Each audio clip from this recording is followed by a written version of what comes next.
Okay guys, ngayon ay testingin ko yung modem ko na may SIM card na walang load. Ito, i-connect ko yung ah, kinonect ko yung wifi ng phone doon sa wifi ng modem ko na walang load yung SIM. Ito siya. Ayan, makikita nyo, connected pero no internet siya.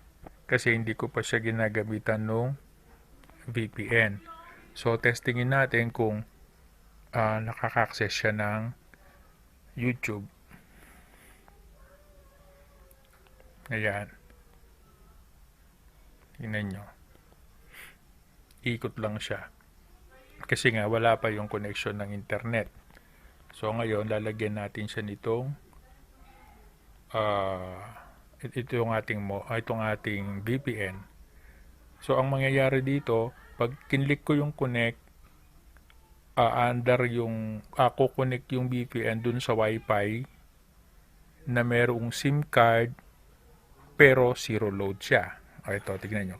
I-click ko yung connect. Makita nyo, connecting. Ayan. Nakita nyo, connected na siya. So, balikan natin ngayon yung YouTube. Ayan o, lumabas na siya. Kita nyo. Tuktok natin.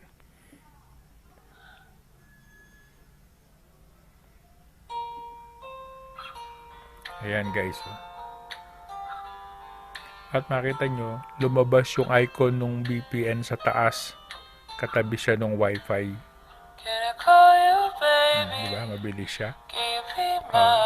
Testingin natin ang Facebook. Okay, punta tayo sa FB Lite lang kasi gamit ko eh. Pero pwede rin yan sa Facebook. Ayan o. Mabilis, diba? Okay. Sa mga gustong mag-avail, inbox nyo lang ako